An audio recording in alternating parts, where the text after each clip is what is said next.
Hello everyone, welcome back to channel. I am Nikhil Kumar. In the previous video, we talked about why Linux is foundation of DevOps. Today, we are moving from understanding to doing. If you're new to Linux, don't worry, we will learn it like ABC for the first time. I will explain every command, why we use it, when we use it, and we will run everything live together. Because DevOps is not about memorizing command, it's about understanding them.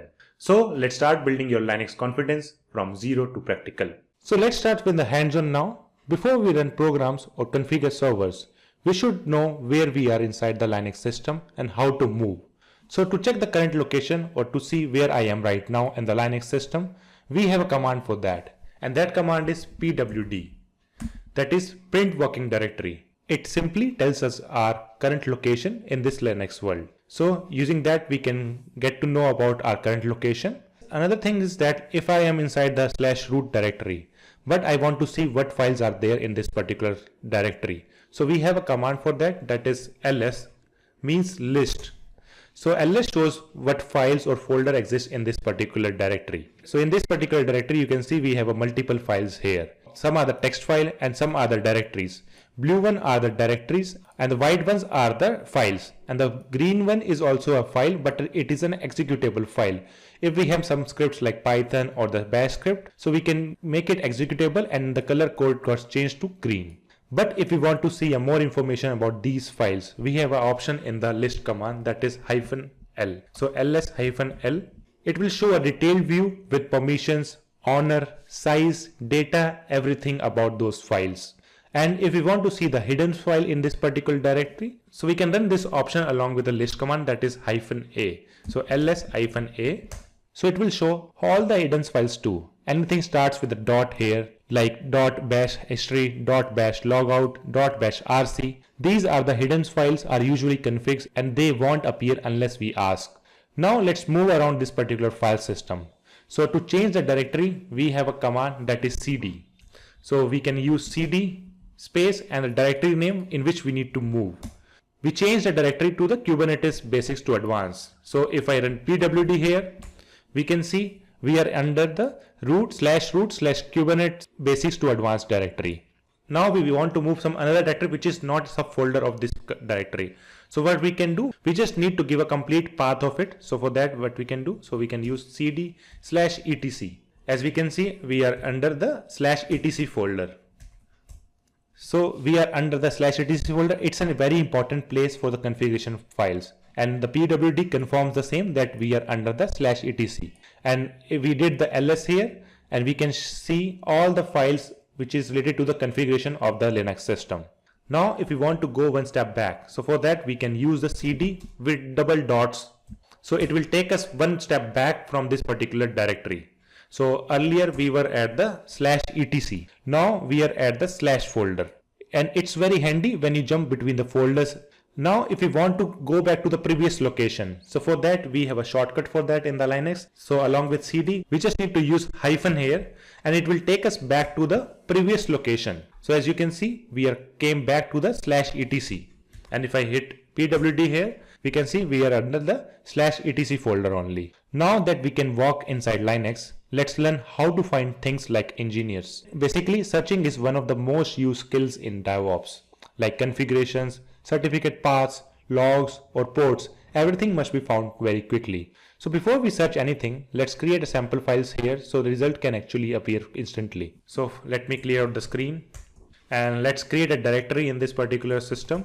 So to create any directory, we need to use a command, that is mkdir, and the directory name, that is DevOps-demo. So this directory got created. So as we can see, the directory got created. And if we want to go inside this directory, so we can use a cd command to go inside that. And if I run list here, so ls, there is no file in this particular directory as of now. Now, if we want to create some file here, we can use multiple options. Like we can use a touch command, which will create an empty file. We can use a vi editor or the vim editor here, which will use to create a file and update the content, or we can use a echo command. Echo is just like a print statement. If I use echo here, I'm just using echo. Nginx is running on port 80. So it will print this statement on the terminal itself. So I want to create some file, so we can use the same command with the greater than symbol here, and we just need to give the file name. So I'm giving a file that is app.conf here. So the same content will be updated under this file. So first it will create a file, then it will update this content under that particular file. So if I do ls here, we can see the app.conf got created. Now if we want to see the content of this file, so we have a command for that as well, and that is cat command. So the cat command can be used to see the content of this particular file. So cat app.conf, and we can see the same content got updated here in this particular file. Now the similar thing I will be doing for the other two files. So echo database connection failed. So I'm updating it into the log.txt file, and I'm going to create another file. So echo port 8080, and I'm updating it to the env file. So now I have created the three files. One is our sample configuration file, another is the environment file, and third is the log file. Now let's do the real searching in this file. So to find any file in this particular Linux system, we can use a find command. So if I use find dot hyphen name and specify the name here with the wildcard here. So what this command means, like I'm using the find command to find the file, and dot notation means the current folder. Look for a file in the current location itself. And here I'm giving the name, that is I'm specifying the name of the file which I'm looking for. And here start.conf means it will search for files ending with .conf in this particular directory. Now if I hit enter, we can see it listed one file, that is the app.conf. Now if I want to look for a file in some another location, so what we can do, we can use the same command, but instead of dot we can specify that particular directory. So I'm just looking for the file under the /etc, and the file I'm looking for is host file. So I'm just specifying the hosts. So here we can see the /etc/host file got located by the find command, and it gives a precise path of this. If I do cat here, we can see the content of this particular file as well, and it gives a precise path. It's very useful to find any file in the system. So we just searched for files by name, and you saw how useful find can be. But as DevOps engineer, most of the time we don't search files. We search information inside the files like ports, passwords, logs, certification paths, and environment variables. That's where the real power comes in. So let me clear out the screen here. To search any information in the file, so we have a command for that too as well, and that command is grep command. So the grep command is used to search information inside the files. Along with the grep command, we just need to specify the information we are looking for, and here I'm looking for the port, and I'm going to specify some options here like -i and the capital R and the dot. So let me explain you very quickly. So grep allows us to search inside the file content, and then we are specifying the string here, that is port, the text which we are looking for. Then I use two options, that is -i and R. -i means like ignoring the case. So the port with uppercase or the lowercase, it will ignore all the match of the cases. And capital R means like recursive. So it will search across all the files and folders automatically under this particular directory. So here I just gave a dot notation. That means it will look for a content under this particular folder itself. So let's press enter here. And here we can see it find two files. One is app.conf, which is having the port with the lowercase. Another is like env file, which is having the port with the uppercase. So it ignores the cases and it lists all the files which is having the port irrespective of the lowercase or the uppercase. And using one command, we can see all the files which is having those information. And it will be very useful when you are troubleshooting and debugging something. And if we want to see some like logs or the error message in some file, we can print the error message here, and we can look for the same thing here. Like if I use failed here, connection failed here, so it will print the file which has that particular content. So if our database got failed and the log file is having those entry, so we can look for that particular thing and we can troubleshoot it accordingly. So now we know how to move and how to search. Next, let's learn how to check system health, which is one of the first things you do on any server. When you log in into a Linux system, you must know what you are dealing with. Which OS is this, which kernel version it is, and what is the architecture. So for that we have 3 commands which can answer all these 3 questions. So first one is uname-a. So uname means Unix name, and -a shows all details like kernel version, host name, build info, everything about this particular OS. So here we can see this is the Linux OS, this is the host name, and this is the kernel version. Now if we want to see only the kernel version, so we can use uname with -r option. So here we can see the kernel version. This is the same version which is being printed by the uname-a command. Now if we want to see the architecture of this system, so we can use uname-m. So it will show the CPU architecture like x86 or ARM64 etc. This helps especially in Kubernetes container runtime issues. Sometimes a kernel mismatch causes a weird behavior. So to check those things, we can use these commands, and accordingly we can take appropriate action to resolve that issue. Another thing is very important to check is the disk usage, because right nowadays we are working with the Linux system mostly, and like we are storing a lots of data here and there. But if the disk usage got exceeded, the system will crash and we won't be able to serve our application, or the Kubernetes cluster will crash as well. So it will not able to like run any pods, or it will not able to deploy any pod on the system. So to check those things, we have different commands. So we can use df-h.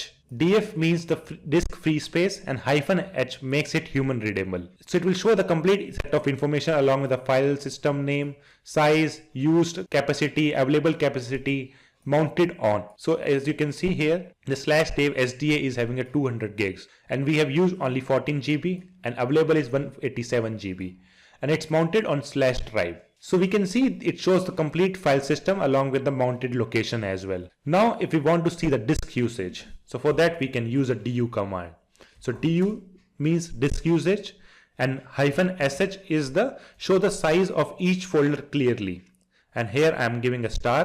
So it will show all the files under this folder along with this size. So here we have 3 files, and it shows the size of all the 3 files, and it's very useful in the production scenarios. Let's take an example here. Imagine one day /var/log keeps growing and suddenly the disk becomes full. What happens in that scenario? The service starts getting crash, your pod is going to restart again and again, and your node become not ready. So everything will feels broken. And the funny thing is, a simple df-h could have shown it early and saved hours over there. So we just need to run this command df-h, so we can see which file got utilized fully, and accordingly we can take a subsequent action over there. Now we know how to check OS and the disk health. But to fix problem, we must see what's happening inside the system. And the logs are very useful in these scenarios. So here I am going to create one sample log file that keeps receiving entries after every second, just like a real application receiving requests in the production. So for that I am going to run a command. So this loop just keep writing a new timestamp into a file every second, like continuous traffic hitting an application here. And this is the file name, and after every 1 second it will update a date over there along with the string request at and the date. So let me duplicate the session here. Now instead of opening the file again and again, we want to watch it update live. So for that we can use a tail command. So tail-f and the file name, that is traffic.log, and it's under DevOps-demo and the traffic.log. So what this command does, tails will follow the file in the real time. This is super useful in production when you are checking sudden CPU hikes, API failures, request pattern or deployments or restart. You can literally see all the logs appearing line by line. So after every second, this file got an update, and the similar thing will be updated via the tail command. So we can see it live what's happening on this particular file. It's perfect for live debugging during the production incident as well. So far we viewed logs from a file, but real production debugging often needs system service logs like SSH, Docker, Nginx, systemd services, etc. For that we use journalctl command. So it's a log viewer for a system services. So let's take a real example here using the SSH service. If someone logs in, fails the authentication, or a connection drops, SSHD logs capture it. So to watch the SSH log live, we can run the journalctl command. So journalctl along with -u and select the service name, and the service name in our case is SSHD, and -f, that means it will follow the logs continuously just like a tail command.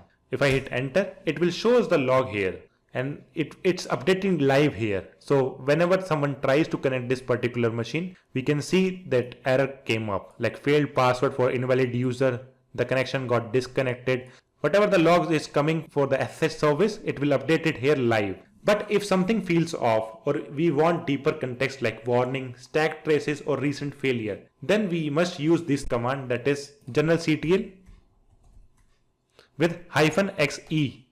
So -x gives the explanation and the extra context as well.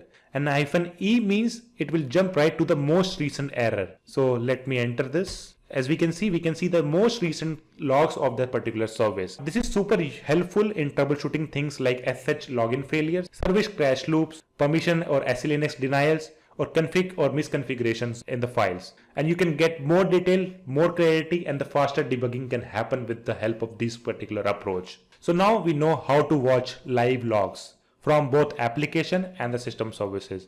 The next step is fixing things. That usually means editing config files. For that, we need to know Vim or VI editor. So Vim feels scary until you learn 6 commands. So we will learn only what we need to survive in the servers. So let me clear the screen first. So to create file or like to open any file, so we can use the vi command along with the file name. So open.txt. Right now this file does not exist in this particular system. So as we can see, the open.txt is not there. So if I run this command, it will create a file as soon as I save this file. So now if we want to add something in this particular file, so we need to press I. Now it's under the insert mode. As soon as we can see the insert, we are ready to type in. Now if we type something like hello from vi editor. Now I want to save the changes what I have made in this particular file. So for that we need to leave the editing mode, and to do that we need to press escape button. Now we can see we are exited from the insert mode. Now we need to type the colon along with W and Q. That means W stands for save and Q stands for quit. So that means it will save the file and it will quit the file as well. So as we can see, the open.txt got created, and if we want to see the content, we can see using the cat command, the same thing got updated. Now if we want to just see the content of this file and don't want to change anything, like if I open this file again and I mistakenly like updated something here, but I don't want to save it, I just want to exit this file. So we can use colon with Q and press enter. Right now it's not allowing us to save the file because we have made some changes. To override those things, we can use the exclamatory sign. So colon Q and the exclamatory sign and press enter. Now that the updated content will not appear in this because we didn't save that. If I then cat command with the open.txt, we can see the same content here. And that's it. If you can open a file, type text and exit without getting stuck, you have officially survived Vim. You don't need to be a VI editor pro on day one. Just these basics will save you in real servers. Now it's your turn. Try these steps yourself. The only way to get comfortable with Linux is actually typing these commands. So here is the task for you. So first of all, we need to create a folder with a name called project. So this gives us a workspace where all the files will live. Another, we need to create 3 files under that: app.txt, db.txt, and config.conf. This will be a sample files which will be used to practice the command. And third, we are going to add 1 line on each of the file. So you can use echo or vim, whatever like you're comfortable with. And then we are going to search the db inside all these files using the grep command. Then we are going to use a find command to locate the file, that is config.conf. And after that, we are going to check the total size of the folder using the du-sh command. At last, we are going to like create any log file just like I did in the demo. And you can monitor it live using the tail command. So try doing all these steps without scrolling back. Don't worry if you make mistake, that's how learning happens. And once you finish this task, share the command you use in the comment section. It will help you revise and others can learn from your approach too. And that was your first hands-on Linux session. Not just command, but real understanding. Today you learned how to move in Linux, how to read log files, how to update configs using Vim, how to check system and disk health. So in the next video, we will go deeper with users, groups and permission. If you found this helpful, hit like, Share it with your friends, subscribe and hit the bell icon so you don't miss the video 3 when it drops. Thanks for watching. I will see you in the next one.